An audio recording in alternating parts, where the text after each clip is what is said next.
So how did your change of attitude go after week one? I would love to know if it made a difference to your scores, if it made a difference to your enjoyment of the game, if it changed things for you on the course. So week two is all about visualization. Now, a lot of people do this naturally, a lot of people don't, and need to do a bit of practice. But visualization comes in two forms. You can visualize the actual shot that you're going to play, or you can visualize the way you want to feel. So we're going to try and cover both of those because both of those are really helpful. Visualizing the shot you want to play is really just that practice of mentally seeing a picture in your mind. Now this is different for everybody. For me, when I visualize shots, I tend to see the ball flying through the air, and I think it's like a white line, a bit like the shot tracer that you see when you watch TV these days. I think theirs might be blue though, but for me, I know if I really think about it, it's a white line off the tee or shots into the green. I see it flying through the air and I see it landing close to the pin, or I see it landing on the fairway. And that only takes a few moments just to sort of visualize, and I'll show you where to put that into your pre-shot routine once we get to that section. So this will apply to tee shots, fairway shots, shots into the green, chipping, putting. So when you chip, you're sort of visualizing in your mind where the ball's going to land and having it run and sitting next to the hole. You might not visualize it going in the hole on a long shot because you're trying to judge the speed, not so much the line on a longer shot, like a long putt or a chip shot. So seeing it sitting next to the hole actually gives your brain and your body a sense of what sort of length swing do I need to take at that distance. So that's why I like to see it sitting next to the hole on a longer shot. Sometimes it'll go in, which is a fantastic bonus, but you can't really control that anyway. And then when you're putting, visualizing or seeing in your mind's eye the line the ball's going to take. So if there's a bit of break, you can sort of see the ball taking that break and going into the hole on the short ones.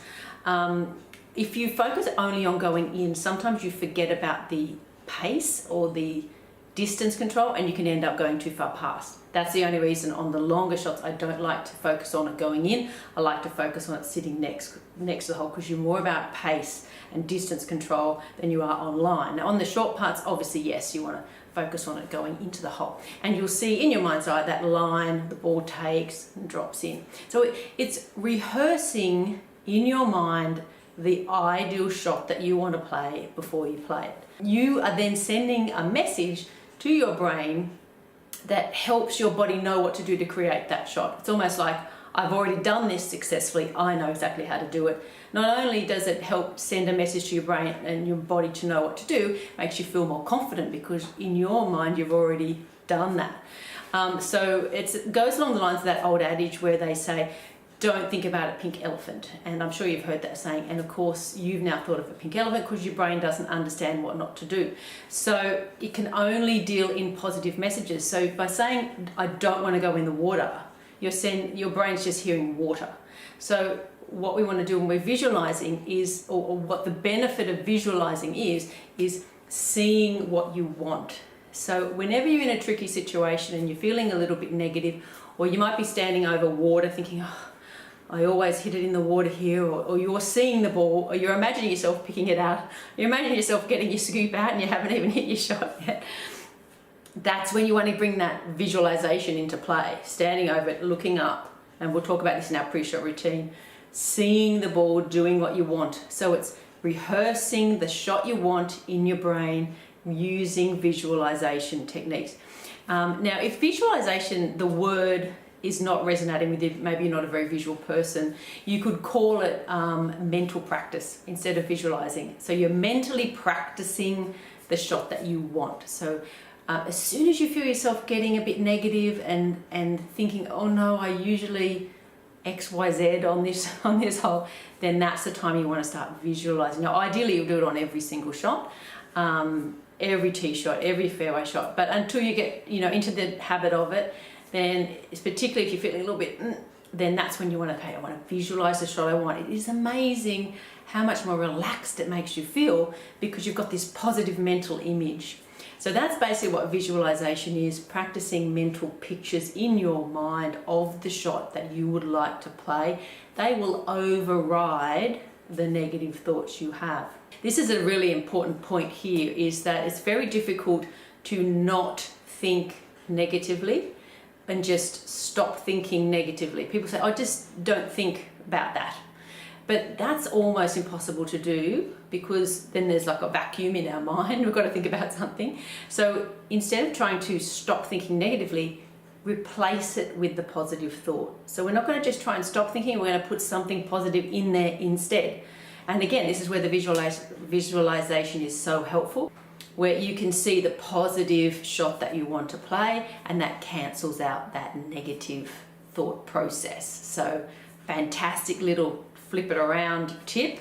So as soon as you feel yourself starting to get a bit nervous or thinking about what could go wrong, change it around to visualizing the shot that you want, seeing the ball in the air, or seeing the ball running along the green, seeing the ball going over the water, seeing the ball going over the bunker. And then the other type of visualization is that visualizing yourself and your body and the feeling of being confident and calm and patient and competent.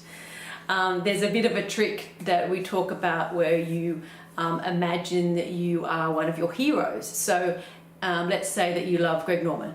And then if you're walking along the fairway, try and walk like you think Greg Norman would walk. Try and put the shoulders back and think, well, he's going to be confident. I can feel that way too. So it's almost that fake it till you make it kind of thing, where you're going to walk confidently. Even just thinking about Greg Norman's posture is going to make you set up better to the ball. So that can be a wonderful way to trick your body into feeling a whole lot better than it actually does, and then slowly that will seep into the confidence that you've got in your game. So think about your hero. For the ladies, it might be Kari Webb, whoever you've watched over the years that you've admired, and just thinking about them and their swing and their walk can be fantastic for boosting your own confidence. So visualization can be trying to feel confident and sort of visualize how you would feel if you were confident. And it also covers the shots, seeing the shot in your mind, drawing mental pictures of the shots that you want, whether they be full shots or short shots or putts or whatever, rehearsing the ideal shot before you play it. So in the bonus section, there's a fantastic pre-game imagination exercise that you can sit down and listen to the night before you play. Fantastic if you've got a big event or a match play final or something that you want to play well in.